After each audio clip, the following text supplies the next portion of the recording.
በስመ አብ ወወልድ ወመንፈስ ቅዱስ አሃዱ አምላክ አሜን። ታቦት ዘዶር ዝብል ቻነል እትከታተሉ ብናይ እግዚአብሔር ሰላምታ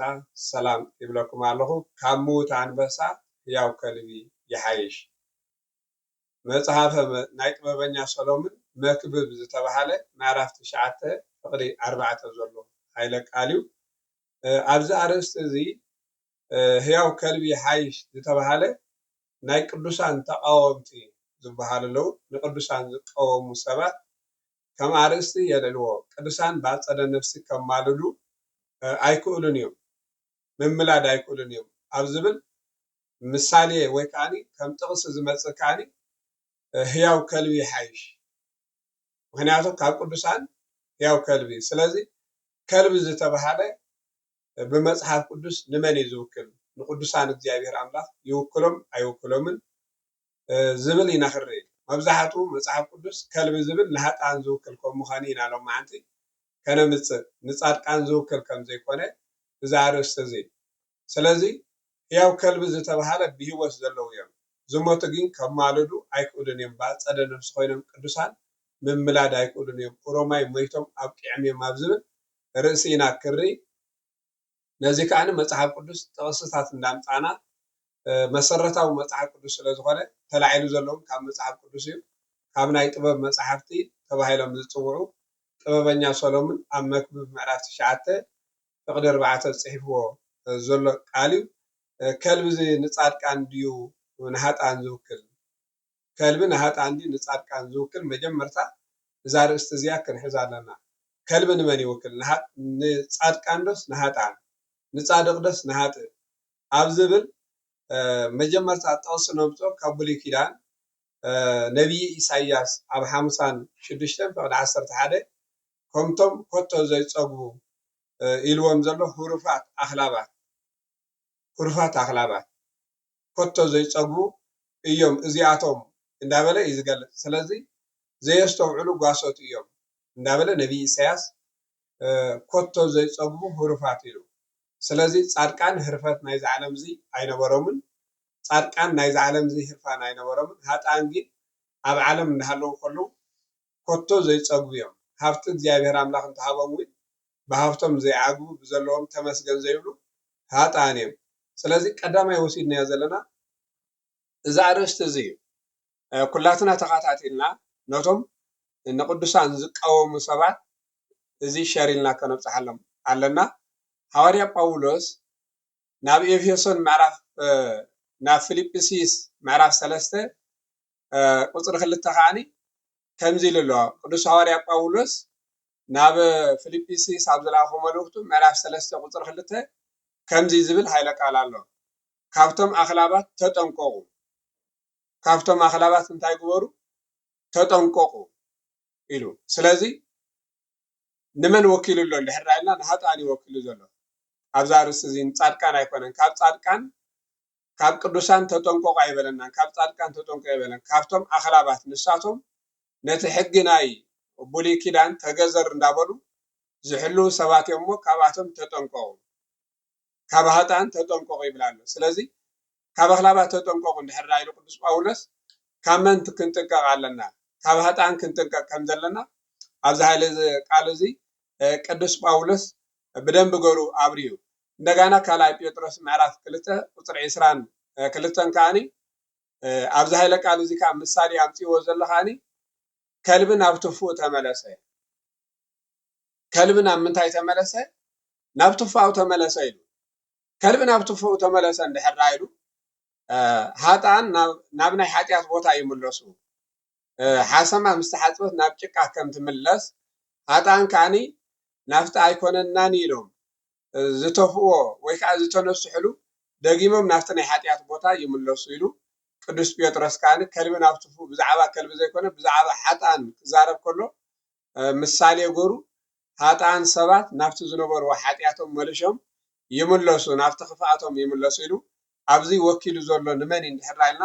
መብዛሕትኡ ወኪልዎ ዘሎ ንፃድቃን ዝውክል ኣይኮነን። ከልቢ ንሃጣን ዝውክል ከም ምዃኑ ከልቢ ናብ ትፉኡ ተመለሰ፣ ሓጢኣተኛታት ሰባት ናብ ትፉኦም ይምለሱ። ራእይ ዮሃንስ ናይ መወዳእታ ራእይ ዮሃንስ ካኒ ኣብ ምዕራፍ 22 ቁጥሪ 15 ካኒ ከምዚ ክብል ገሊጹ ኣሎ። ኣብዚ ቃል እዚ እንታይ ዝብል ራእይ ዮሃንስ ካኒ እቶም ኣኽላባትን ጠንቆልትን ኣመንዝራታትን ቀተልቲ ሰብን መምለኽቲ ጣዖትን ካብኡ ካብቲ ገሃነም ክወፁ ኣይክእሉን እዮም ኢሉ ገሊጹ ኣሎ። ስለዚ ኣብዚ ሃጣን ተመሲሎም ኣለዉ። ምክንያቱ ንሃጣን ብምንታይ መሲልዎም እንድሕር ኢልና ብኣኽላባት መሲልዎም ኣሎ። ብኣኽላባት ገይሩ ገሊፅዎም ኣሎ ራእይ ዮሃንስ እንድሕር ተመልኪትና ኣብ መወዳእታ መልእኽቱ ዘሎ ከዓኒ። ስለዚ ካብዚ ርእስቲ እዚ እንታይ ኢና ንወስድ እንተኢልና ከልቢ ንመን እዩ ዝውክል እንተኢልና ንሃጣን እዩ። ስለዚ ካብ ምዉት ኣንበሳ ህያው ከልቢ ይሓይሽ እንድሕር ኢሉ ከልቢ ዝተባሃለ መን እዩ እንተኢልና ሃጥእ ሰብ እዩ። ሃጣን ሰባት እዮም። ኩሎም እቶም ንሓሶት ዝፈትውዋ ወይ ከዓ ዝገብርዋ ካብታ ከተማ ወፃኢ እዮም ኢሉ ራእይ ዮሃንስ ገሊጹ ኣሎ። ካብታ ከተማ ወፃኢ እዮም። ከተማ ተባሃለት መንግስተ ሰማያት እዮም። ሃጣን ካብኣ ወፃኢ እዮም ዝነብሩ። መን ኢልዎም? ኣኽላባትን ጠንቆልትን ሓሰውትን ቀተልቲ ነፍስን እዚኣቶም ኩሎም ካብዚ ወፃኢ ከም ምዃኑ። ስለዚ ኣንበሳ ንሓጢአተኛ ይውክል ድዩ እንተኢልና ንሃጣን ይውክል ድዩ? ኣንበሳ ኸ ንሃጣን ዝውክል ዝቐረበ ድዩ? ንመን ዝውክል እዩ እንተኢልና ስለዚ ኣንበሳ ንመን ይውክል? ከልቢ ንመን ይውክል? ከልቢ ንመን ይውክል? ንሃጣን ይውክል ኢልና ርኢና ኣለና። ካብኡ ቀፂልና ንሪኦ ንጻድቃን ዝምሰል ኣሎ ኢሉ። ምክንያቱ ንጻድቃን ዝምሰለሉ ኣንበሳ ኣሎ። ኣንበሳ ንጻድቃን ይምሰል እዩ። ብኸመይ እንተኢልና ንዲያብሎስ እውን ይምሰል እዩ። ንዲያብሎስ ከም ዝመስል መጽሓፍ ቅዱስ ኣንበሳ ብዲያብሎስ ከም ዝምሰል መጽሓፍ ቅዱስ ከምዚ ይብል። ቅዱስ ጴጥሮስ ካልኣይ ጴጥሮስ ምዕራፍ 5:8 ዲያብሎስ እቲ መጻርርትኹም ዝውሕጦ ስኢኑ ከም ዝጓዝም ኣንበሳ ኣብ ዙርያኹም ይዘውር ኣሎ እሞ ካብኡ እንታይ ግበሩ? ተጠንቀቁ እንዳበለ ቅዱስ ጴጥሮስ ኣብ መልእኽቱ ምዕራፍ 5:8 ከዓ ገሊጹ ኣሎ። ኣብዚ መሲልዎ ዘሎ ንዲያብሎስ ብምንታይ መሲልዎ እንድሕር ኢልና ብኣንበሳ መሲልዎ ኣሎ። ብኣንበሳ መሲልዎ ኣሎ። ንጻድቃን ዝምስለሉ ኣሎ ማለት እዩ። ንጻድቃን ዝምስለሉ ከዓ ኣበይ እንተኢልና ከዓኒ መጽሓፈ ምሳሌ ምዕራፍ 28:1 ዘሎ ከዓ ጻድቃን ጊና ኢሉ ከም ሽደን ኣንበሳ እዮም ኢሉ ይተብዑ። ጻድቃን ጊና ከም ሽደን ኣንበሳ እንታይ ኮኑ? ይተብዑ እዮም ኢሉ። ስለዚ ብክልተ ነገር ኣንበሳ ተመሲሉ ኣሎ። እቲ ቀዳማይ ብዲያብሎስ ተመሲሉ ኣሎ። እቲ ካልኣይ ከዓ ብጻድቃን ተመሲሉ ኣሎ። ኣብቲ ብናይ ዲያብሎስ መሲሉ ኣብዚ ከዓኒ ጻድቃን ከም ሽደን ኣንበሳ ይተብዑ ኢሉ። ስለዚ ትብዓት ናይ ጻድቃን ከም መን እዩ እንድሕር ኢልና ኣብዚ ንወስዶ እንታይ ከም መን እዩ ትብዓቶም እንተኢልና ከም ሽደን ኣንበሳ ትብዓቶም ኢሉ ገሊጹ ኣሎ። ሃጣን ግና ዝሰጎም ዘይብሎም ባዕሎም ይሃድሙ። ሃጣን ግና ዝሰጎም ዘይብሎም ባዕሎም እንታይ ይኾኑ? ይሃድሙ። ምንም ኪድ ከይበልካዮም ባዕሎም ይሃድሙ። ዝህድሞም እንታይ ክፍኣቶም እዩ። ጻድቃን ግና ተባዓት እዮም ማለት እዩ። ኣብዚ ትብዓቶም ከም ምንታይ እንተኢልና ከዓኒ ከም ዝጓስም ከም ኣንበሳ ሽደን እዮም ኢሉ ገሊጹ ኣሎ። ካብኡ ቀፂልና ንሪኦ ካብ ዝሞተ ኣንበሳ ህያው ከልቢ ይሓይሽ ዝበሎ ጥበበኛ ሰሎሞን ደኣ ንመን እዩ ብኸመይ ምሳሌ ኣምፂእዎ ንዝብሉ ዘዘራርብ ዘሎ እንታይ እንድሕር ኢልና ብፍላይ ነዚ ኣርእስቲ እዚ መብዛሕትኦም ዘልዕልዎ ፕሮቴስታን እዮም። ጻድቃን ብኣጸደ ነፍሲ ከማልዱ ኣይክእሉን እዮም። ሮማይ መይቶም እዮም። እዚ ከዓኒ ካብ ዝሞተ ኣንበሳ ህያው ከልቢ ይሓይሽ። ስለዚ ጻድቃን ብኣንበሳ ስለ ዝተመሰሉ ጥበበኛ ሰሎሞን ኣብ መጽሓፈ ምሳሌ ብኣንበሳ ስለ ዝመሰሎም እንድሕር ሞይቶም ግን ኣብ ቅዕምዮም እቲ ብህያው ዘሎ ከልቢ ይሓይሽ ዝብል ክሪና ኣንበሳ ዝተመሰሉ ክልተ ሃጣን እዮም ኢልዎም። ንጻድቃን ዝውክል ኣይኮነን፣ ንክልተ ሃጣን እዩ ኣብዚ ኣምፂእዎም ዘሎ። ምክንያቱ ንክልተ ሃጣን ብምንታይ ኣምፂእዎም ኣሎ? ብኣንበሳ ኣምፂእዎም ኣሎ። ክልቲኦም ሃጣን እዮም ኢልዎም። ክልቲኦም ሃጣን ክኾኑ ከለዉ ከዓኒ መጽሓፈ መክብብ ምዕራፍ 9:4 ኣምፂእዎም ዘሎ ሰብ ብሂወት ከሎ ተስፋ ኣለዎ ንክንሳሕ ሰብ ብሂወት ከሎ እንታይ ኣለዎ ተስፋ ኣለዎ ንክንሳሕ ምክንያቱ ብሂወት ከሎ ንክንሳሕ ተስፋ ኣለዎ ህያው ከልብ ዝበሎ ብሂወት ከሎ እቲ ሃጢያተኛ ሰብ በንበሳ መሲልዎ ዘሎ ተስፋ ኣለዎ እንድሕር ደኣ ሞይቱ ግን ተስፋ የብሉን ሰብ ኣብ ሲኦል ምስ ኣተወ ልበ ኣምላኽ ዳዊት እውን ኣብ ሲኦል ኣትዩ ዘመስግነካ የለን እንዳበለ እዩ ዝገልፅ ስለዚ ሓንቲ እኳ ኣይፈልጡን እዮም በዚ እንታይ ኢልዎ ኣሎ ህያዋን ከም ዝሞቱ ይፈልጡ እዮም ኢሉ ህያዋን ከም ዝሞቱ እንታይ ገብሩ እዮም ይፈልጡ እዮም ኢሉ ብሂወት ከለዉ ከም ዝሞት ከም ዘሎ እንታይ ገብሩ ኣለዉ ይፈልጡ እዮም ኢሉ ገሊፅዎ ኣሎ ስለዚ ሓንቲ እኳ ኣይፈልጡን እዮም ምስ ሞቱ ግና ኢሉ ስለዚ ሃጣን ምስ ሞቱ ሓንቲ እኳ ኣይፈልጡን እዮም ፅልኦም ፍቅሮም የለን ማለት እዩ ምክንያቱ ኣይፈልጡን ማለት ፅልእ እውን የለን ፍቅሪ እውን የለን ምስ ሞቱ ሃጣን ሰባት ሞቶም እና ኩሉ ነገር የለን ስለዚ ኣብ ትሕቲ ፀሓይ ዝሰርሕዎ ሓንቲ እኳ የብሎምን በዚ ምክንያት ድማ እንታይ ኢሉ ኣሎ ኣብ ትሕቲ ፀሓይ ዝሰርሕዎ ሓንቲ እኳ የብሎምን ኢሉ ገሊፁ ኣሎ ጥበበኛ ሰሎሞን ኣብ መክብብ ምዕራፍ 9 ፍቅዲ 4 ኣምፂዎ ዘሎ ንክልቲኦም ብኣንበሳን ብከልብን መሲልዎም ዘሎ ንክልተ ሃጣን ሰባት እዩ ንክልተ ሃጣን ሰባት ክኸውን ከሎ ግን ምስ ሞቱ ኣይፈልጡን እዮም ዝበሎም ፅልኦምን ፍቅሮምን ክፍኣቶምን ኣይፈልጡን እዮም ምስ ሞቱ ሃጣን ሰባት ምክንያቱ ኣብ ምድሪ ከለዉ ይፃልኡ ነሮም ኣብ ምድሪ ከለዉ ይቀያየሙ ነሮም ምስ ሞቱ ግን ቂምቶም ይኹን ፅልኦም ይኹን ኩሉ ነገር እንታይ ኣይኮነን የለን ኢሉ ስለዚ ኣብ ትሕቲ ፀሓይ ዝሰርሕዎ ኩሉ ነገር ኣብ ትሕቲ ፀሓይ ዝሰርሕዎ ነገር ምንም ስለዘይብሎም ናይ ፅድቂ ምንም ስለዘይሰርሑ በዚ ምክንያት ድማ ዋላ ሓንቲ ኣይፈልጡን እዮም ኢሉ ገሊፁ ኣሎ ካብዚ ርእሲ እዚ ወይ ከዓ ካብዚ ሓሳብ እዚ ንምሃሮ እንታይ እንድሕር ኢልና ነዚ ንምፍላጥ ከዓኒ ህያዋን መን እዮም ምዉታን መን እዮም ምፍላጥ የድሊ ህያዋን መን እዮም ምዉታን ከ መን እዮም በቃ ህያዋን መን እዮም ምዉታን መን እዮም ህያዋንን ምዉታንን ምፍላጥ የድሊ መኖም እዮም ኢልካ መንነቶም መንነት ናይ ምዉታንን ዝተባሃሉ ኣስፋሕ ኣቢልካ ምግላፅ የድሊ ማለት እዩ ኣብዚ ዝተፈለዩ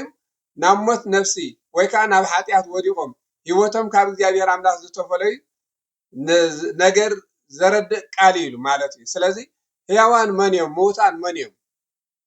ህያዋን ዝተባሃሉ መን እዮም ምዉታን ዝተባሃሉ መን እዮም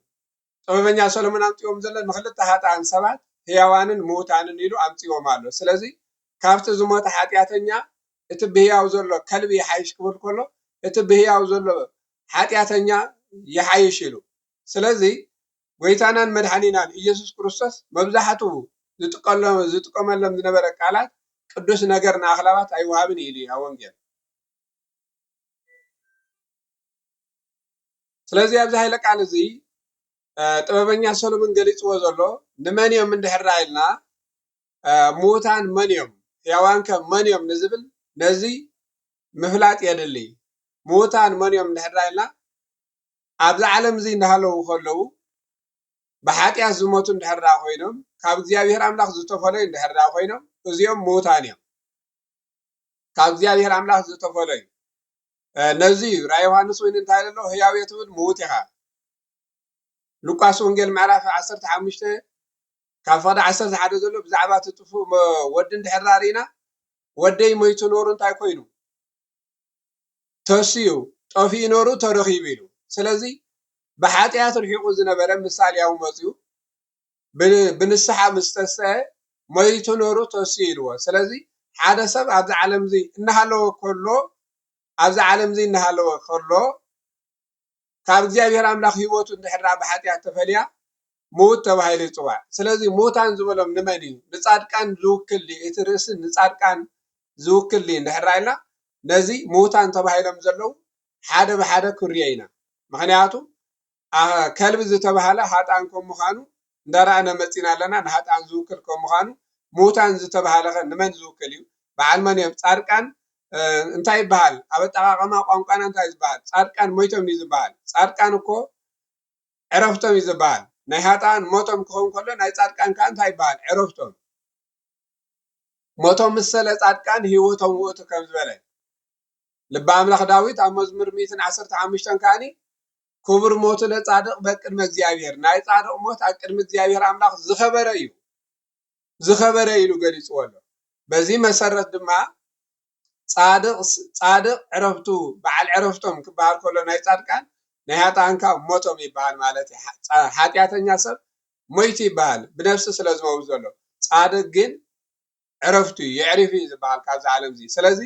ሞይቶም ዝተባሃለ ንመን እዩ ዝውክል እንተኢልና ንኃጥኣን ዝውክል እዩ ንጻድቃን ሞይቶም ካብ ምዉት አንበሳ ህያው ከልቢ ሓይሽ እንድሕር ኢልና ጻድቃን ሞይቶም ኣይበሃሉን እዮም እንታይ ዳ ይበሃሉ ዕረፍቶም የዕሪፎም ይበሃሉ ካብዚ ዓለም እዚ መከራ ካብዚ ዓለም እዚ ሽግር ካብዚ ዓለም እዚ ዝነበሮም የዕሪፎም ይበሃል ጉዮም ወዲዮም ይበሃል ቅዱስ ጳውሎስ ጉያይ ወዲየ ኣክሊል ዓወት ተቐሚጡለይ ኣሎ ዝበሎ ናይዚ ዓለም እዚ ጉያ ዝነበረ ናይዚ ዓለም እዚ ድኻም ዝነበረ ዕረፍቲ ዝረኽብሉ ቦታ ከይዶም ናብ ናይ ዕረፍቲ ቦታ ከይዶም እዩ ዝበሃል ስለዚ በዚ ምክንያት መጽሐፍ ቅዱስ እውን ከምዚ እዩ ዝብለና መጽሐፍ ቅዱስ እንታይ ዝብል እንድሕር ኢልና መጽሐፍ ቅዱስ ከምዚ ይብል ማቴዎስ ወንጌል ምዕራፍ 2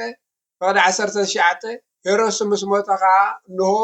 ካብ ግብፂ ይብል ሄሮድስ ምስ ሞተ ከዓ እንሆ ካብ ግብፂ መልአክ እግዚአብሔር ኣምላኽ ንዮሴፍ ብሕልሚ ተራእዮ ስለዚ ሄሮድስ ንጉስ ሄሮድስ ሞይቱ እዩ ዝበሃል ምክንያቱ ኃጢአተኛ ስለ ዝኾነ ንሱ ምስ ሞተ ከዓኒ የዕሪፉ ኣይበሎን ምክንያቱ ንኃጥኣን ዝውክል ከም ምዃኑ ኣብዚ እንታይ ኢልና ኣሎ መልአክ እግዚአብሔር ኣምላኽ ንዮሴፍ ብሕልሚ ተራእዮ እቲ ንጉስ ምስ ሞተ እቲ ንጉስ ክሳብ ዝመውት ኣብ ፅናሕ ኢልዎ ምስ ሞተ ከዓኒ ብሕልሚ ተራእዮ ኢሉ ስለዚ እዚ ንጉስ እዚ ሞይቱ እዩ ዝበሃል እንታይ ስለ ዝኾነ ኃጢአተኛ ስለ ዝኾነ ሞይቱ እዩ ዝበሃል ጻድቕ ግን የዕሪፍ እዩ ዝበሃል ግብረ ሐዋርያት ምዕራፍ 5 ናይ ኃጥኣን ሞት ከም ዝበሃል ዝሞተ ዝተባሃለ መን እንድሕር ኢልና ግብረ ሐዋርያት ምዕራፍ 5 ፈቅዲ 5 ከዓ ሃናንያ ነዚ ቃል እዚ ምስ ሰምዐ ወዲቁ ሞተ ኢሉ ሃናንያ ነዚ ቃል እዚ ምስ ሰምዐ ወዲቁ ሞተ ሃናንያን ሰጲራን ኣብ ቅድሚ ጴጥሮስ ኣብ ቅድሚ መንፈስ ቅዱስ ስለ ዝሓሰቡ ተቐዚፎም ሞቱ እዩ ዝበሃል ብሓዲስ ኪዳን መቕዘፍቲ የለን ንብል ኢና ናይ ምህረት ስብል ስለ ዝኾነ ነገር ግን ብሓዲስ ኪዳን ተቐዚፎም ዝሞቱ ሰባት ሃናንያን ሰጲራን እዮም ምስ በዓልቲ ቤቱ ሞተ ኢልዎ ስለዚ ኣብዚ እንታይ ኢልዎ ኣሎ ሃናንያ ኃጢአተኛ ስለ ዝኾነ ንመንፈስ ቅዱስ ስለ ዝሓሰወ ንመንፈስ ቅዱስ ስለ ዘታለለ በዚ ከዓ ሞተ ኢልዎ ቀዳማይ ነገስቲ ምዕራፍ 2 ፈቅዲ 10 ድማ ዳዊት ምስ ሞተ ኣብ ጥቃ ናይ ኣቦ መቃብር ተቀብረ ይብል ማለት እዩ ምስ ሞተ ኢሉ ስለዚ ካብዚ ንወስዶ እንታይ እንተኢልና ካብዚ ርእስቲ እዚ ካብዚ ሓሳብ እዚ ንወስዶ እንታይ እንድሕር ኢልና ሃናንያን ሰጲራን ፍርቂ ገንዘቦም ሓብዮም መፅዮም በዚ ምክንያት ድማ ቅዱስ ጴጥሮስ ብመንፈስ ቅዱስ ተገሊፅዎ ንመንፈስ ቅዱስ ምውሕሳብ ኣይከኣልኒ እሞ ኩሉ ገንዘብኩም ዲኹም ሒዝኩሞ መፂኹም ምስ በሎም ኣብ ግብረ ሐዋርያት ምዕራፍ 5 ዘሎ እዎ ምስ በሉ ንመንፈስ ቅዱስ ምትላል ንመንፈስ ቅዱስ ምሕሳብ ኣይከኣልኒ ስለ ዝበሎም በዚ ምክንያት ድማ ሞተ ኢልዎ ሃናንያ ኃጢአተኛ ስለ ዝኾነ ኃጢአት ስለ ዝገበረ እንታይ ኢልዎ ኣሎ ሞተ ኢልዎ ማቴዎስ ወንጌል 27 ካብ ፍቅዲ 52 ዘሎ ከዓኒ ሞይቶም ዝነበሩ ካብ መቃብር ተወሱ ኢሉ ሞይቶም ዝነበሩ ናይ ብዙሓት ቅዱሳን ሬሳታት ካብ መቃብር ተንሰየ ኢሉ ስለዚ ብብሉይ ኪዳን ኩሎም ሞይቶም ነበሩ ምክንያቱ ጻድቃን ይኹኑ ኃጥኣን ይኹኑ ኣብ ሲኦል ስለ ዝነበሩ በዚ መሰረት ድማ እቶም ሞይቶም ዝነበሩ ሬሳታት ቅዱሳን ድማ ካብ ምዉታት ተወሱ ኢሉ ስለዚ ሞት ዝገልጽ ዘሎ ንመን እንድሕር ኢልና ምዉት አንበሳ ዝተባሃለ ሞት ንመን ይገልጽ እንተኢልና ሞት ንኃጢአተኛ ይገልጽ ከልቢ ንኃጢአተኛ ይገልጽ አንበሳ ንዲያብሎስ ይገልጽ አንበሳ ንጻድቃን ይገልጽ ንኽልቲኡ ምሳሌ ከከም ክሳይ ከከም ኩነታቱ ክምሰል ይኽእል ከከም ርእሱ ካብዚ ርእስቲ እዚ ግን ምዉት አንበሳን ህያው ከልብን ዝተባሃለ ሙት ዝተባሃለ መን እንድሕር ኢልና ኃጥኣን ምዉታን ከም ምዃኖም ገሊጹ ኣሎ ጻድቃን ግን ምዉታን ኣይበሃሉን እዮም ብመጽሐፍ ቅዱስ መሰረት ምዉታት ኩሎም ካብ መቃብር ተንሱ ኢሉ ኣብዚ ዓለም እዚ ሃይማኖት ምግባር ዘይብሎም ካብ እግዚአብሔር ኣምላኽ ሓድነት ዝተፈለዩ ከዓኒ ምዉታት ተባሂሎም ይግለጹ ካብ እግዚአብሔር ኣምላኽ ሓድነት ዝተፈለዩ ኣብዚ ዓለም እዚ ዝነብሩ እንታይ ተባሂሎም ይግለጹ ምዉታት ተባሂሎም ይግለጹ ነዚ ማቴዎስ ወንጌል እንታይ ኢሉ ኣብ ማቴዎስ ወንጌል እንድሕር ተመልኪትና ኣብዚ ቃል እዚ እንታይ ዝብል ማቴዎስ ወንጌል ምዕራፍ 8 ፈቅዲ 22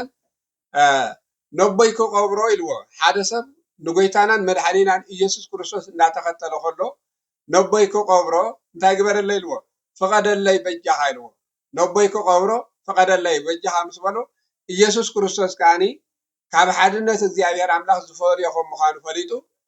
ምዉታት ንምዉታት እንታይ ግበርዎም ይቅበርዎም ምዉታት ንምዉታት እንታይ ግበርዎም ይቅበርዎም ኢሉ ገሊጹ ኣሎ ስለ ቃሉ እግዚኣብሔር ኣምላኽ ዝኸበረ ኣብ ማቴዎስ ምዕራፍ 8 ካብ ፍቅዲ 22 ተመልኪትናዮ ዘለና ርእሲ ከዓ ኣብዚ ሃይለ ቃል እዚ እንታይ ዝብል ንኢየሱስ ክርስቶስ ዝኽተል ዝነበረ መንእሰይ ንኢየሱስ ክርስቶስ ተኸቲሉ ዝኸይድ ዝነበረ ኣቦይ ክቐብሮ ፍቀደለይ ኣቦይ ሞይቱ ኢልዎ ኣብዚ ከዓ እንታይ ይብላ ኣሎ ምዉታት ንምዉታት እንታይ ግበርዎ ምዉት ንምዉት ክቀብሮ ይኽእል እዩ ሓደ ሰብ ዝሞተ ሰባት ንዝሞተ ሰብ መቃብር ክቀብርዎ ሪኢና ንፈልጥ ኣብ መቃብር ዘለዉ ሰባትስ ንዝሞተ ሰብ መቃብር ፍሒሮም ክቀብርዎ ሪኢና ንፈልጥ ኣይተረኣየን ኣብዚ እንታይ ኢና ንርዳእ እንድሕር ኢልና ምዉታት ንምዉታት ይቅበርዎም ማለት ኣቦኻ ሞይቱ ኣሎ እቶም ምዉታት ንምዉታት ይቅበርዎም ማለት ከዓኒ እቶም ኣብ ዓለም ዘለዉ ሓጢአተኛታት ንሶም ክቀብርዎ እዮም ንስኻ ግን ሰዓበኒ ካብ ሓድነተይ ኣይትፈለ ካብ ሂወት ዘለኣለማዊ ሂወት ዝህብ ኣይትፈለ ዝብል ዘስምዕ ቃል እዩ እምበር ምዉት ካብ መቃብር ወፂኡ ንዝሞተ ሰብ መቃብር ፍሒሩ ክቀብሮ ኣይረኣናን ስለዚ ምዉት ዝተባሃለ መን እንድሕር ኢልና ሃጣን ከም ምዃኑ ጎይታናን መድሓኒናን ኢየሱስ ክርስቶስ እውን ኣብዚ ሃይለ ቃል እዚ ማቴዎስ ወንጌል ምዕራፍ 8 ኣብራህርይልና ኣሎ ማለት እዩ ምዉታት ንምዉታት ይቅበርዎም ሓደ ካብኣታቶም ደቀ መዛሙርቱ እዩ ሓንቲ ጎይታ ኢሉ ካብ ዝተፈለየ ነፍሲ ንዕኡ ከም ዘይትበቅዕ ስለ ዝፈለጠ እዩ ካብ ጎይታ ዝተፈለየት ነፍሲ ንዕኡ ከም ዘይትበቅዕ ፈሊጡ ካባይ እንድሕር ተፈሊኻ ንዓይ ኣይትበቅዕን ኢኻ ማለት እዩ ካባይ ተፈሊኻ ናብ ዓለም እንድሕር ከይድካ ንዓይ ኣይትበቅዕን ኢኻ ምዉት ከይትኸውን ንዓ ተኸተለኒ ኢልዎ በዓል ቤት ሕፁይ ይብሎ ኣብዚ ከዓኒ እንታይ ኢልዎ ኣሎ ሓደ ኣስከሬን ንሓደ ኣስከሬን ክቀብሮ ኣይክእልን እዩ ሓደ ሬሳ ንሓደ ሬሳ ክቀብሮ ኣይክእልን እዩ ብሂወት ዘለዉ ሰባት ንዝሞተ ሰብ ይቀብርዎ እዮም እዚ ከዓኒ ነቶም ዝቀብሩ ከይተረፈ ምዉታት እዮም ኢልዎም ክርስቶስ ሃጣን እዮም ማለት እዩ ንሳቶም ሃጣን ስለ ዝኾኑ ምዉታት ኢሉ ገሊፅዎ ማለት ስለ ቃሉ እግዚኣብሔር ኣምላኽ ዝኸበረን ዝተመስገነን ይኹን ካብዚ ሓሳብ እዚ ንወስዶ ህያዋን ዝተባሃሉ ምዉታን ዝተባሃሉ መን እዮም ንዝብል ኣብዚ ሓሳብ እዚ ወሲድና ኣለና ቀዳማይ ጢሞቴዎስ ምዕራፍ 5 ፍቅዲ 6 ከዓ ከምዚ ዝብል ቃል ንረክብ ማለት እዩ እዚ ዓለም እዚ ጥራይ እትነብረሉ ናብ ሂወት ካልእ ቦታ ከም ትኸይድ ኣይትፈልጥን ዲኻ ኢሉ ማለት እዩ ናብ ናይ ደስታ ዘለዓለም ከም ትኸይድ ካልእ ሂወት ከም ዘሎ ኣይትፈልጥን ዲኻ ኢሉ ገሊጹ ኣሎ ዘለዓለማዊ ደስታ ከም ዘሎ ዘለዓለማዊ ሂወት ከም ዘሎ ኣብዚ ገሊጹ ኣሎ ስለ ቃሉ እግዚኣብሔር ኣምላኽ ዝኸበረን ዝተመስገነን ይኹን ስለዚ ካብዚ ንወስዶ እንታይ እንተኢልና ካብዚ ኣርእስቲ እዚ ንወስዶ እንታይ እንተኢልና ምዉታን ዝተባሃሉ ዋና ኣርእስቲ ንወስዶ እንታይ ምዉታን ዝተባሃሉ መን እዮም ኣንበሳ ዝተባሃለ መን እዩ ከልቢ ዝተባሃለ መን እዩ ጥበበኛ ሰሎሞን ከ ከመይ ኢሉ ካብ ምዉት ኣንበሳ ህያው ከልቢ ይሓይሽ ኢሉ ንጻድቃን ይውክል እዩ እዚ ኣርእስቲ እዚ ኣይውክሎምን እዩ ንመንዳ እዩ ዝውክል ንዝብል ዋና እዚ ኣርእስቲ እዚ ክንወስዶ ይግባአና ስለ ቃሉ እግዚኣብሔር ኣምላኽ ዝኸበረን ዝተመስገነን ይኹን ካልእ መፅሓፍ ቅዱስ እንድሕር ሪኢና ከዓኒ ከምዚ ዝብል ኢና ክንረክብ ማለት እዩ ኣብዚ ኣርእስቲ እዚ ኣብዚ ሃይለ ቃል እዚ ንሃጣን ብምንታይ መሲልዎም ኣሎ እንድሕር ኢልና ፅልኦም ቅንዓቶም ሓጢኣቶም ኩሉ ተረሲዑ እዩ ዋጋ የብሎምን ዝበሎ ሃጣን ኣብዚ ምድሪ እዚ ፃልኡ እንድሕር ነሮም ሃጣን ኣብዚ ምድሪ እዚ ቅንዓት እንድሕር ነርዎም ምስ ሞቱ ግን ኩሉ ነገር ይርሳዕ ይጠፍእ ማለት እዩ ናይ ጻድቃን ግን ከምኡ ዓይነት ኣይኮነን ናይ ቅዱሳን ከምኡ ዓይነት ነገር ኣይኮነን ዋጋ የብሎምን ዝተባሃለ ንሃጣን እዩ ኢሉ ንጻድቃን ኣይኮነን ምክንያቱ ዋጋ የብሎምን ማለት ኣይጠቕሙን እዮም ኣይረብሑን እዮም ማለት እዩ ዘስምዕ ዘሎ ኣብዚ ቃል እዚ ንጻድቃን ዝውክል ግን ኣይኮነን እዚ ኣርእስቲ እዚ ክንፈልጦ ዝግባአና ብከልቢ ዝተመሰሉ መን እዮም ብከልቢ ወኪሉ ዝመሰሎም መን እዩ እንድሕር ኢልና ብከልቢ ወኪሉ ዝመሰሎም ሃጣን እዮም ኣብዚ ሃጣን ከም ምዃኖም ከዓኒ መፅሓፍ ቅዱስ ብደንብ ገሩ መብራህሪ እንዳሃበና ማለት እዩ ዝሞተ ከልቢ ካብ ዝሞተ ከልቢ ህያው ኣንበሳ ይሓይሽ ተባሂሉ ካብ ዝሞተ ከልቢ ዝተባሃለ መን እዩ ሃጥእ ከም ምዃኑ ዘይሞተ ሃጥእ ይሓይሽ ማለት እዩ ካብ ዝሞተ ሓጢአተኛ ዘይሞተ ሓጢአተኛ ይሓይሽ ከመይ ብሂወት ስለ ዘሎ ንንስሓ ዕድል ረኺቡ ክንሳሕ ይኽእል እዩ እዚ እቲ ዝሞተ ግን ንንስሓ ዕድል ዝበሃል የለን እምድህረ ሞቱ ለሰብ አልበቱ ንስሓ ስለ ዝብል አንቀጸ ንስሓ ሰብ ምስ ሞተ ንንስሓ ዝበሃል ዕድል የብሉን ምክንያቱ ወይፈድዮ ለኩሉ በከመ ምግባሩ ከከም ግብሩ ክፈድዮ ዝብል በሐዲስ ኪዳን ከከም ስርሑ ዝፈድድ ክርስቶስ በሐዲስ ኪዳን ንኩሉ ከከም ግብሩ ክፈድዮ ዝበለ ሃጣን ተስፋ የብሎምን ድሕሪ ሞቶም ሃጣን ተስፋ የብሎምን ብህይወት ዘለዉ ሃጣን ግን ተስፋ ኣለዎም ንሱ ከዓ ተነሲሖም መንግስተ ሰማያት ክኣቱ ይኽእሉ እዮም ገባይ ተሰርኩ ኮይኖም ናይ ምሸት ኮይኖም ክመፁ ይኽእሉ እዮም ንጉሆ ዝተቆፀሩ ኣለዉ ናይ ምሸት ዝተቆፀሩ ኣለዉ ኢሉ ማቴዎስ ወንጌል እውን ገሊፁ ኣሎ ማለት እዩ ኣብዚ ምክንያቱ ንንጉሆ ዝተቆፀሩ ናይ ምሸት ማቴዎስ ወንጌል ምዕራፍ 22 ፍቅዲ 23 ስለዚ ሃይለ ቃል እዚ ከምዚ ዝብል ንረክብ ኣብዚ ሃይለ ቃል እዚ እንታይ ዝብል እንድሕር ኢልና አምላከ ህያዋን እምበር አምላከ ሙታን አይኮንኩን አምላከ ህያዋን እምበር አምላከ ሙታን አይኮንኩን ጻድቃን ሙታን ዝተባሃሉ እንድሕር ኢሎም ፕሮቴስታንት ክርስቶስ ካን እንታይ ይብላሉ አነ አምላከ ህያዋን እምበር አምላከ ሙታን አይኮንኩን እግዚአብሔር አምላክ ናይ ሙታን ናይ ሃጣን አይኮነን ናይ ሃጣን አምላክ አይኮነን ናይ ጻድቃን አምላክ ከም ምዃኑ ናይ ህያዋን አምላክ ናይ ጻድቃን አምላክ አምላከ አብርሃም አምላከ ይስሐቅ አምላከ ያዕቆብ ተባሂሉ ብብሉይ ኪዳን ዝነገረሉ ናይቶም ዓበይቲ ጻድቃን አምላክ እዩ ናይቶም ሃጣን አሕዛብ ግን አይኮነን ኢሉ ገሊጹ ኣሎ ጻድቃን ድሕሪ ሞቶም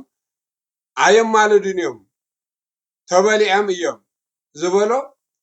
ወይ ከዓ በስቢሶም እዮም ዝበሎ ጥበበኛ ሰሎሞን ምዕራፍ 9 ፍቅዲ 4 ብኸመይ እዩ እንታይ ኢልና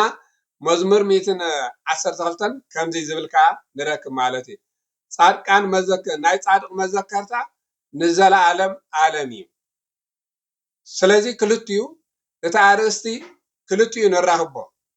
ክልቲኦም አቦን ወድን ዝበልዎ ምክንያቱ ሰሎሞን ወዲ ዳዊት እዩ ዳዊት ካኒ ወዲ እሴይ ዝበሎ ከዓ እንታይ እንድሕር ኢልና ልበ አምላክ ዳዊት ናይ መዘከርታ ጻድቃን ንዘላለም ዓለም እዮም ጥበበኛ ሰሎሞን ከዓ እንታይ ይብል ኣሎ መዘከርቶም የለን ጠፊ በስቢስ እዩ ካብ ሕጂ ንድሓር ኣይዝከሩን እዮም ወዲዮም እዮም ኢሉ ገሊጹ ኣሎ እዚ ከዓ ንዘላለም ዓለም እዩ ኢልዎ ኣሎ ስለዚ ንመን እዩ ዝውክል ንመን ወኪሉ ከምኡ ኢሉ ኣሎ ጥበበኛ ሰሎሞን ንመን እዩ እንድሕር ኢልና ንሃጣን ዳ እምበር ንጻድቃን ኣይኮነን ንጻድቃን እሞ ልበ አምላክ ዳዊት ከምዚ ክብል ገሊጹ ኣሎ መዘከርታ ናይ ጻድቃን ንዘላለም ዓለም እዩ ንዘላለም ኢሉ ምክንያቱ ዘቋርፅ ነገር ኣይኮነን ዘላለም ዓለም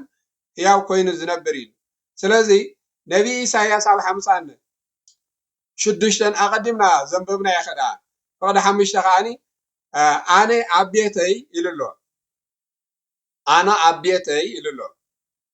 ኣብ ውሽጢ ደንበይ ካብ ኣዋልድን ኣወዳትን ዝበልፅ ስም ክህቦም እየ ኪዳን ከኣትወሎም እየ ካይሉ ነቢ ኢሳያስ ከዓኒ ኣብ 56 ፍቅዲ 5 እንታይ ኢሉ ኣሎ ኣነ ኣብ ቤተይ ኢሉ ኣብ ቤተ እግዚአብሔር አምላክ ኢሉ ኣሎ ኣብ ውሽጢ ደንበይ ካብ ኣዋልድን ኣወዳትን ዝበለፀ ስም ኪዳን ከኣትወሎም እየ ኪዳነ ተካየድኩም ስለ ህርያንየ ከም ዝበሎ ልበ አምላክ ዳዊት ምስቶም ሕርያተይ ቃል ኪዳን ኣትየ ከም ዝበሎ ኣብ ውሽጢ ደንበይ ኣብ ቤተይ ማለት ካብ ኣዋልድን ኣወዳትን ዝበልፅ ስም ናይ ዘላለም ክወሃቦም እዩ ማለት እንታይ ማለት እዩ እንድሕር ኢልና ከዓኒ እግዚአብሔር አምላክ ንቅዱሳን ዝኣትወሎም ታቦት ክቅረፀሎም ብስሞም ቤተክርስቲያን ንክስራሕ ገድሎም ክንበብ ተኣምራቶም ክንገር መዘከርቶም ክግበር ዘላለም ዓለም ተዘኪሮም ክነብሩ ብስሞም ንፀመየ ከብልዕ ብስሞም ንዝፀመ ከንስቲ ብስሞም ንዝዓረቀ ንኸንልብስ በዚ ከዓ ንዘላለም ዓለም ቃል ኪዳን ኣትየሎም ኣለኹ ኣብ ውሽጢ ደንበይ ኣብ ቤተይ ኢሉ ዝበለፀ ስም ክህቦም እየ ኢሉ ካብዚ ንሕና ንፅውዕ ስም ወዲ እገለ ተባሂልና ዘርና ንኸይጠፍእ ዘር እንዳተካና ነብር ካብኡ ዝበለፀ ስም ከይወለዱ ከለዉ ካብ ናይ ኣወዳትን ኣዋልድን ዝበለፀ ስም ክወሃቦም ኢሉ ከዓኒ ነቢ ኢሳያስ ከዓኒ ስለ ቅዱሳን እግዚአብሔር አምላክ ገሊጹ ኣሎ ስለ ቃሉ እግዚአብሔር አምላክ ዝኸበረን ተመስገነን እዩ ካብዚ ሃይለ ቃል እዚ ንወስዶ ካብዚ ቃል እዚ ንወስዶ እንታይ እንድሕር ኢልና እግዚአብሔር አምላክ ንቅዱሳን ኣብ ቤተ ክርስቲያን ዘይጠፍእ ስም ሂብዎም እዩ ዘይጠፍእ ስም ሂብዎም እዩ ነዚ ከዓ ዳዊት ናይ ጻድቅ መዘከርታ ንዘላለም ዓለም እዩ ኢልዎ ናይ ጻድቅ መዘከርታ ንምንታይ ንዘለዓለም ዓለም እዩ ንዘለዓለም ዓለም ኢሉ ገሊጹ ኣሎ ልበ ኣምላኽ ዳዊት ዝበሎ ማለት እዩ ንዘለዓለም ዓለም ዘይጠፍእ ኣለዎም ሃጣን ግና መዘከርታ የብሎምን ንሃጥእ ሰብ መዘከርታ ዝበሃል የብሉን ንጻድቕ ሰብ ግን ንዘለዓለም ዓለም ዘይጠፍእ ስም ኣለዎ ምክንያቱ ስምና ኣጥፊና ኣይንሙት ይበሃል እኮ ሰብ እኮ ስምካ ኣጥፊኻ ሕማቕ ነገር ጌርካ ኣይትሙት ሕማቕ ስም ንስምካ ዘጥፍእ ንስምካ ዝድምስስ ታሪክ ሰሪሕካ ኣይትሙት ይበሃልን እዩ በዚ መሰረት ድማ ጻድቃን ዘይጠፍእ ስም ናይ ዘለዓለም ዓለም ኣለዎም ሃጣን ግና መዘከርታ ዝበሃል የብሎምን ተረሲዖም ድሕሪ ሞቶም ተረሲዖም ማለት እዩ ጸልኦም ይኹን ቂምቶም ይኹን ቅትለቶም ይኹን ክፍኣቶም ይኹን ኣመንዝርነኦም ይኹን ኩሉ ነገር ይኹን ጠፊኡ ስለዚ በዚ ምክንያት በዚ ጥበበኛ ሰሎሞን ዝበለ ርእሲ እንድሕር ኸይና ንመን እዩ እንድሕር ኢልና በዚ ክርዶ ይግባአና ስሞም ዘይኮነ ብስሞም ዝጽዋዕ ብርጭቆ ንጻድቃን እንታይ ኢልዎም ኣሎ ስሞም ኣይኮነን ኢሉ ብስሞም ፀዊዑ ብርጭቆ ማይ ዘስተየ ዋጋ ኣለዎ ተባሂሉ ንጻድቃን ማቴዎስ ወንጌል ምዕራፍ 10 ፈቅዲ 40 ዘሎ ቃል ብስም ነቢይ ዝሃበ ኢሉሎ ብስም ነቢይ ዝሃበ ዋጋ ነቢይ ይረክብ ብስም ጻድቕ ዝሃበ ዋጋ ናይቲ ጻድቕ ዋግኡ ክክፈል እዩ ስለዚ ብርጭቆ ማይ ዘስተየውን ዋግኡ ኣላቶ ኢሉ ምሳሌ ምዕራፍ 10 ፈቅዲ 7 ናይ ጻድቕ መዘከርታ ንበረኸት ኢሉ ገሊጽዎ ኣሎ ናይ ጻድቕ መዘከርታ ንምንታይ ንበረኸት እዩ ናይ ሃጥእ መዘከርታ ግን የለን ኣይተጻሓፈን ናይ ጻድቕ መዘከርቱ ግን ንምንታይ እንተልና ንበረኸት ከም ምዃኑ መዘከርቶም ዝጠፈ ኣይኮነን ናይ ሃጣን ግን ዝጠፈ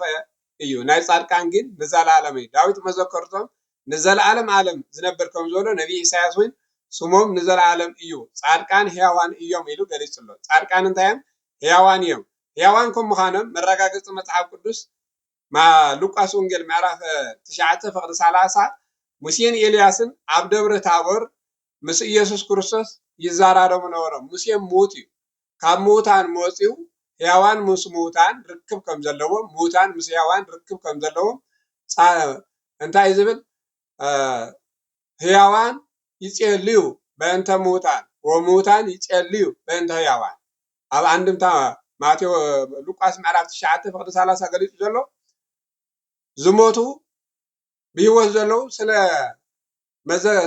ጻድቃን ክዝክርዎም ከለው እቶም ዝሞቱ ከዓኒ ንሃጣን ነዞም ኣብዚ ዘለና ብህይወት ከዓ ይዝክሩና እዮም ኢሉ ገሊጹ ኣሎ ራእይ ዮሐንስ ምዕራፍ 6 እውን ብደንብ ገርና መብራህሪ ክርዮ ዝግባእ ክሳዕ እቶም ሙታን ንእግዚአብሔር ኣምላኽ ከም ተዛረብዎ እቶም ጻድቃን ማለት እዩ ሙታን ክንብል ከለና ጻድቃን ባጸደ ነፍሲ ማለት እዩ ንእግዚአብሔር ከም ተዛረብዎ ክሳዕ ማት ሕነ ደምና ዘይትፈድ እንዳበሉ ንእግዚአብሔር ኣምላኽ ምስ እግዚአብሔር ከም ተነጋገሩ ይገልጽ ማለት እዩ ኣብ መወዳእታ ኢዮብ 9 ፈቅዲ 26 ከምዚ ዝብል ቃል ኢና ንረክብ ኣብዚ ከዓ እንታይ ዝብል ኣነ ባዕለይ ርእዮ ኣለኹ ኢሉ ኣሎ ኣነ ባዕለይ እንታይ ገይረ ኣለኹ ርእዮ ኣለኹ ኢሉ ገሊጹ ኣሎ ስለ ቃሉ እግዚአብሔር ኣምላኽ ዝኸበረን ዝተመስገነን ይኹን ስለዚ ካብዚ ኣርእስቲ እዚ ካብዚ ተማሂርና ዘለና ርእሲ እንታይ እንድሕር ኢልና ካብ ሙት አንበሳ ህያው ከልቢ ሓይሽ ኢሉ ጥበበኛ ሰሎሞን ከም ዝገለጾ ርእሲ ዝተማሃርናዮ ሙት አንበሳ ሙት ከህያው ከልቢ ዝተባሃለ መን እንተልና ሃጣን ሙት አንበሳ ዝተባሃለ ሙት ዝተባሃለ ንመን ይውክል እንተልና ንሃጣን አንበሳ ንመን ይውክል እንተልና ንዲያብሎስ ይውክል ንጻድቃን ይውክል ነገር ግን ካብዚ ወሲድናዮ ዘለና ጻድቃን በአጸደ ነፍሲ ምስ ሞቱ የማልዱ ከም ምዃኖም ኣብዚ ኣርእስቲ እዚ ወሲድና ኣለና መረጋገፂ ዝወሰድናዮ ከዓኒ በሐዲስ ኪዳን ሉቃስ ወንጌል ምዕራፍ 9 ፈቅዲ 30 ሙሴን ኤልያስን ኣብ ደብረ ታቦር ምስ ኢየሱስ ክርስቶስ ይዛራረቡ ይነጋገሩ ነበሩ ስለ ዝበለ ኤልያስ ብህይወት ኣሎ እንተበልና ሙሴ ግን ሞት እዩ ምክንያቱ ናይ ብዙሕ ዓመት ሞት ነሩ ካብ ሞት ተሲኡ ምስ ኢየሱስ ክርስቶስ ከም ዝተዛራረበ ስለዚ ሙታት ይዛራረቡ እዮም እንተልና ከም ዝተዛራረቡ በሐዲስ ኪዳን ኣረጋጊፅና ኣለና ስለ ቃሉ እግዚአብሔር ኣምላኽ ዝኸበረን ዝተመስገነ ይኹን ስለዚ ዛርስ እዚ ከም ማከራኸሪ ስለ ዝኾነ ነቶም ክከራኸሩኩም ዝኽእሉ ሰባት ሸሪልኩም ኣብፅሕሎም እግዚአብሔር ኣምላኽ ብሩኽ መዓልቲ ይግበረልና ወስብሃት ለእግዚአብሔር ወለወላዲቱ ድንግል ወለመስቀሉ ክቡር ኣሜን።